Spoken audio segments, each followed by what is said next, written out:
안녕하세요, 팩트남입니다. 유튜브 페이지를 싹 리모델링을 하고 시즌2를 산뜻하게 시작해봅니다. 그런 의미에서 오프닝 음악도 한번 빠른 음악으로 변경을 해봤습니다. 누가 그러셨거든요. 이전 배경 음악이 너무 우중충하다.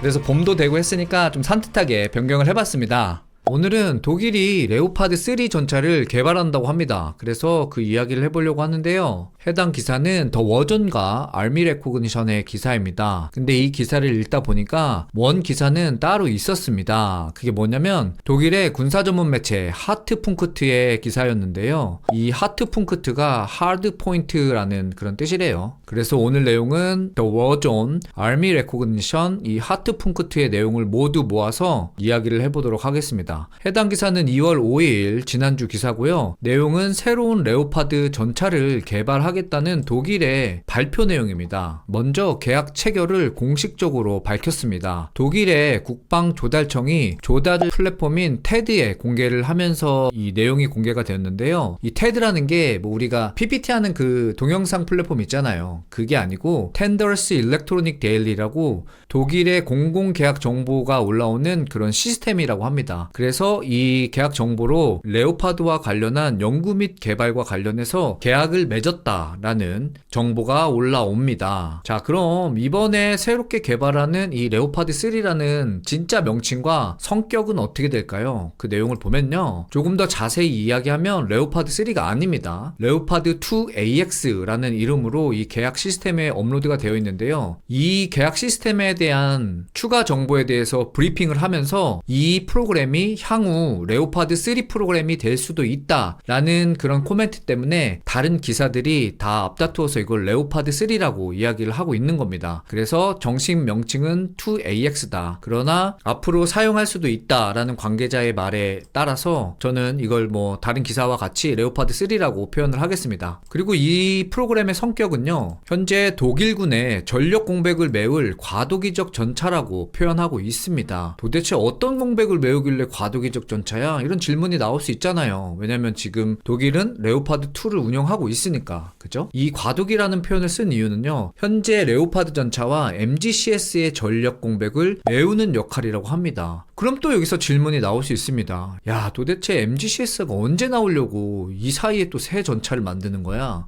그죠? 이 내용은요, 이따 MGCS 그 계획에 대해서는 영상 후반에 나오거든요. 그래서 좀 이따가 이 MGCS의 계획에 대해서 한번 이야기해 보려고 합니다. 자, 그래서 정리하면 뭐냐? 이번 레오파드 3는 브릿지 솔루션, 즉 현재 레오파드와 앞으로의 MGCS의 가교 역할을 하는 솔루션이라고 합니다. 자, 그럼 새 전차를 개발한다고 하는데 무엇이 얼마나 바뀌길래 새 전차라고 할까? 이 내용 궁금하잖아요. 보겠습니다. 제가 임의로 이 부분은 과거의 영광을 찾기 위한 노력 이라고 부제를 지었습니다. 이유는요. 독일 육상 시스템과 관련된 방산 회사들이 모두 모여서 이 프로젝트를 진행을 합니다. 그만큼 독일 정부가 많은 노력을 쏟고 있다. 저는 이렇게 판단이 되거든요. 그래서 그런 제목으로 지었는데 라인메탈이 먼저 화력을 담당합니다. 그리고 KNDS와 hensoldt가 정확성과 관련된 조준 시스템을 담당을 하고요. 그 외 기동성은 KNDS, 그리고 방호력과 관련된 내용들은 MUSS를 활용한 hensoldt가 담당을 하게 됩니다. 먼저 라인메탈의 화력 부분을 보면요. 다들 알고 계시겠지만 라인메탈이 130mm 그 활강포를 개발을 했잖아요. 그 활강포를 그대로 개발할 거라고 합니다. 그래도 혹시 이 내용이 잘 생각 안 나시는 또 우리 선배님들 계시니까 이 내용 정리를 해보면요. 선배님들 무시하는 거 아닙니다. 그럴 수 있습니다. 2016년에 유로사토리에서 130mm의 활강포를 프로토타입을 공개했습니다. 이게 52구경이었거든요. 그때 당시 이 내용을 밝히면서 120mm 주포 대비 50%의 높은 운동 에너지를 갖는다고 이제 홍보를 했었습니다. 당연히 이런 높은 에너지 때문에 주포의 무게가 기존 3톤에서 3.5톤까지 즉 500kg가 증가를 했는데요. 아무래도 포가 커지다 보니까 탄약의 크기도 증가를 하게 됐습니다. 한 발당 약 30kg이 되고 이 길이가 무려 1.3m로 이제 증가를 하게 됩니다. 이렇게 되면 어떻게 되냐? 그 포탄을 로드할 때 공간이 더욱더 필요하다는 그런 뜻이잖아요. 그러한 이유 때문에 패키징 제한으로 인해서 오토로더, 즉 자동 장전 장치가 필수적으로 필요하다고 합니다. 그래서 이 내용이 130mm 포와 관련된 내용이고요. 자, 그럼 이 포에 맞는 포탄을 개발해야 되잖아요. 이것 또한 화력 담당인 라인메탈이 개발을 한다고 합니다. 현재 언급된 포탄은 총 3종류가 있습니다. 첫 번째는 DM13, 그리고 두 번째는 DM11, 나머지는 DM23입니다. DM13은 퀄리피케이션, 인증용 탄약입니다. 그리고 DM11은 광범위하게 사용할 수 있는 다목적 용도의 고폭 탄약이고, 그리고 DM23은 운동 에너지 탄입니다. 뭐 이거 잘 알고 계시겠지만 그래도 혹시 처음 들어보시는 분이 계시니까 설명을 좀 드리면요, 키네틱 에너지 탄약, 즉 운동 에너지를 이용한 탄약인데요, 폭발물은 뭐 HE탄과 다르게 없습니다. 대신에 그 높은 속도를 가지고 운동 에너지로 관통하는 그런 역할이거든요. 그렇기 때문에 포탄 안에 길고 날카로운 그 페네트레이터, 즉 관통자를 가지고 있습니다. 그리고 이런 운동 에너지를 사용하다 보니까 재질에 대한 물성이 상당히 중요합니다. 텅스텐 또는 열화 우라늄 같은 고밀도 재질로 만들어지게 됩니다. 그래서 이 라인메탈의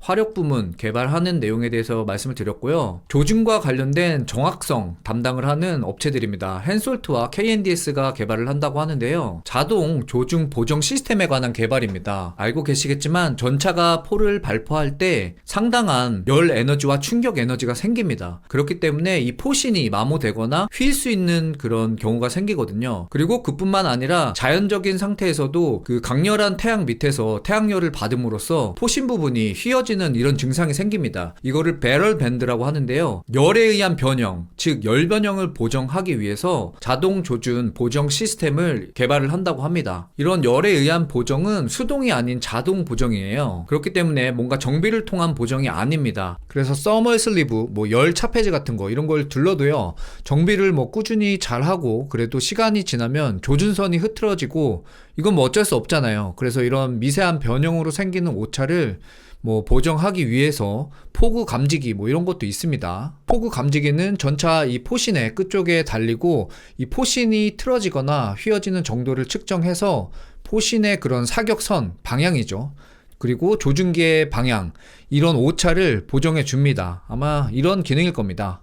따라서 뭐 편의성, 그리고 전장에서도 효과적으로 쓸 수 있을 것 같은데, 이런 보정을 통해서 그 정밀도를 향상시킬 수 있습니다. 정밀성과 관련된 부분 KNDS와 hensoldt가 담당을 한다 말씀을 드렸고요. 그리고 다음은 파워트레인, 기동성 담당입니다. KNDS가 이제 주로 담당을 할 텐데요. 파격적으로 엔진을 새로 개발을 한다고 합니다. 이게 어떤 내용이냐면, 기존의 MTU 엔진을 대체할 엔진을 리프헤르가 중심이 돼서 새로운 엔진을 만들 건데, 이 이름이 올림프라는 엔진입니다. 리프헤르라는 기업이 좀 생소하실 수도 있는데요, 다들 알고 계시겠지만 또 처음 들어보시는 분들도 계실 수 있으니까 같이 이야기를 해보면요, 과거에 여러 엔진을 개발을 했던 그런 회사입니다. 특히 마더1, IFB의 엔진, 그리고 링스 KF41에 들어가는 엔진을 개발했던 나름 실력이 있는 회사입니다. 그래서 이 회사가 올림프라는 레오파드 3에 들어가는 새 엔진을 만들 건데, 요 특성을 잠깐 보면요, 완전 하나의 서브시스템을 이루는 블록 단위로 구성이 될 거라고 합니다. 뭐 기존의 엔진, 스티어링, 변속기, 냉각 시스템, 인테이크, 뭐 배기 이런 게 모두 포함이 되어 있는데, 여기에다가 차체 동력계를 연결하는 부분과 이를 뭐 이어주는 마운트 부분, 그 다음에 기어, 그 다음에 연료 공급 시스템까지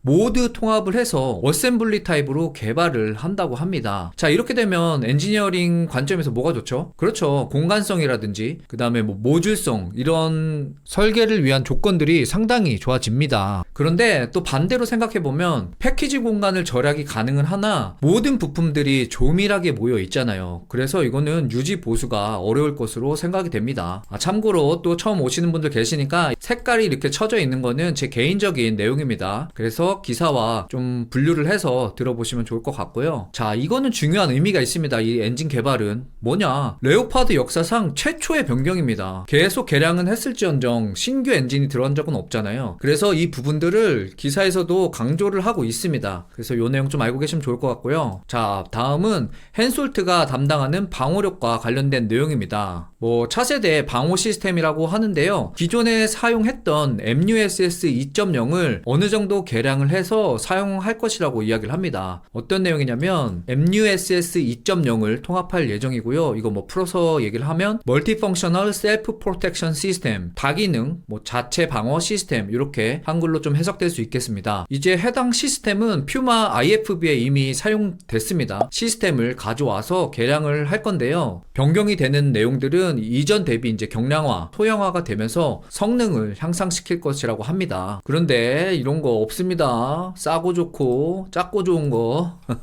일단 뭐 지금은 이제 뭐 홍보하는 차원이니까 그렇게 얘기를 하고요. 자, 그 다음에 뭐 대전차 유도 미사일, 뭐 탐지 및 방어 기본적인 시스템 들어가고, 그 다음에 적외선 교량기 등 이전의 컨텐츠들이 들어갑니다. 그리고 이제 뭐 광학 탐지 시스템, 이 내용을 조금 하이라이트 하더라고요. 세계 최초의 광학 탐지 시스템을 추가한다, 이런 식으로 뭐 내용이 나왔는데 뭐 디테일한 사항은 없습니다. 뭐 이제 단지 뭐 머즐 플래시라고 상대 전차나 뭐 대전차 미사일 발포 시에 그 섬광이 번쩍이잖아요. 그런 섬광을 이제 캐치를 해서 전차를 방어하겠다는 겁니다. 그래서 이런 디테일한 내용들도 나중에 나오면 좀 추가를 해보겠습니다. 그래서 독일의 방산 회사들이 연합을 해서 기존의 전차와 다르게 이런 내용을 지금 업데이트하거나 새로 개발을 할 거고요. 다음은 운용 계획에 대한 내용입니다. 자, 이번 테드 공개 시스템에서는 2006년 말까지 전차의 핵심 개발 연구를 완료하겠다고 합니다. 그리고 이런 연구를 기반으로 해서 개발을 2030년대 초까지 하고 도입을 하겠다는 겁니다. 그리고 이때부터 25년간 운영을 할 예정입니다. 그러면 한 2050년대까지 운영을 하겠다는 얘기죠. 자, 여기서 왜 독일이 자체적으로 2050년대까지 사용할 전차를 개발하느냐? 바로 MGCS의 연기 때문입니다. 이미 많은 매체를 통해서 MGCS의 연기가 2040년에서 늦으면 2045년까지 연기될 거라고 여러 번 발표가 되었습니다. 뭐 대표적으로는 메타 디펜스에서도 해당 내용이 나왔었는데요. 이러한 이유 때문에 언제 나올지 모르는 유럽의 차세대 전차, 이런 걱정으로 독일이 단독으로 2050년대까지 사용할 전차를 개발한다는 겁니다. 답답합니다. 유럽의 하늘 조별 과제들도 지금 어려운 것 같은데 땅에서도 조별 과제가 그렇게 순탄치는 않아 보입니다. 그래서 이러한 배경 때문에 개발을 한다는 거고요. 그러면 여기서 또 한 가지 얘기해 볼 게 있잖아요. 지난 이야기 뭐죠? 작년 유로 사투리에서 이런 MGCS의 개발 일정이 뒤로 계속 밀리면서 이미 독일과 프랑스는 얘기를 했어요. 예, 맞습니다. 레오파드 그 ARC 3.0이라고 이야기를 했었잖아요. 저도 당시 유로 사투리 내용을 가지고 그 영상을 정리하면서 부스에서 홍보하면서 이야기하는 설명이 말도 안 된다라고 이제 설명을 제가 드렸어요. 그 내용 잠깐 정리를 해보자면요. 작년 유로 사투리에서 KNDS가 레오파드 2 ARC 3.0을 만들겠다고 했습니다. 이 배경도 역시 똑같았어요. MGCS가 느려질 것 같아서. 그러면서 뭐 아스칼론 4 시스템을 달아서 우리는 포를 120에서 130, 140 원하는 대로 변경해 가면서 달아줄 수 있다. 포를 교환하는데 시간은 뭐 몇 분이다 이러면서 막 홍보했었거든요. 그리고 가장 황당했던 그 홍보 포인트는 뭐였냐면 기존의 레오파드 2 운영국도 이를 적용할 수 있다고 이제 이야기를 했습니다. 그러나 당시에 제가 그 구성도를 설명을 드리면서 기존 레오파드 전차가 이제 전차장, 조종수, 탄약수, 포수 4명이 이제 탑승을 하게 되잖아요. 그런데 여기에다가 KNDS가 이야기하는 신규의 그 로우 프로파일 무인 포탑으로 변경을 하게 되면 한 명이 탈 자리가 없어집니다. 그럼에도 불구하고 이런 뻥을 친 거예요. 야, 기존의 레오파드 2 운영국도 이거 포 갈면은 쓸 수 있다. 그러면서 막 약을 팔았죠. 그래서 이때 당시 막 말씀드리고 뭐 댓글이 엄청 많이 달렸어요. 아니 이거 지금 물건을 파는 게 설계가 아니라서 지 맘대로 막 상상하면서 판다, 뭐 이런 댓글도 있었고, MGCS 늦어서 개발하는 건데 그거보다 더 늦어지겠다, 뭐 이런 댓글도 저는 기억이 납니다. 또 웃겼던 게 뭐냐면 이거를 개발하면서도 프랑스는 르클레르 전차를 따로 개발하겠다고 이야기를 했거든요. 혹시라도 이거 레오파드 전차 못 들어가는데 우리가 넣을 수 있으니까 뭐 경쟁은 아니야 이러면서 또 개발한다고 막 했었거든요. 그래서 당시 기억나는 댓글들 몇 개 있습니다. 막 어휴, 프랑스는 또 이 와중에 지 밥그릇 찾아간다. 그리고 제가 제일 기억나는 댓글, 어휴, 이 채널은 KKMD 짝퉁이네. 감사합니다.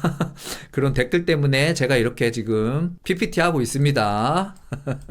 자, 그래서 그때 당시 이제 이거를 정리하자면 뭐냐면, 그때 당시에도 레오파드와 그 MGCS의 사이를 공백을 메울 수 있는 전차, 즉 ARC 3.0은 향후 운명이 불확실해 보인다, 이렇게 이제 대다수가 생각을 했었어요. 그런데 결국 기사에서도 똑같이 지금 평가하고 있습니다. 이거 없어질 것 같다고요. 그래서 이 내용은 잊으시면 돼요. 그러니까 유럽 내용들을 제가 정리하면서 좀 맥 빠진 게 뭐냐면, 아, 이런 내용들을 정리를 해두면 미래의 데이터베이스로 쓰이겠지, 이런 좀 희망을 가지고 다른 것들은 정리하는데, 유럽은 어느 순간 이런 게 없어져 있어. 그럼 그때 당시 노력이 막 사라지거든요. 그래서 그런 팩트남 어려움이 있다, 알아주시고요.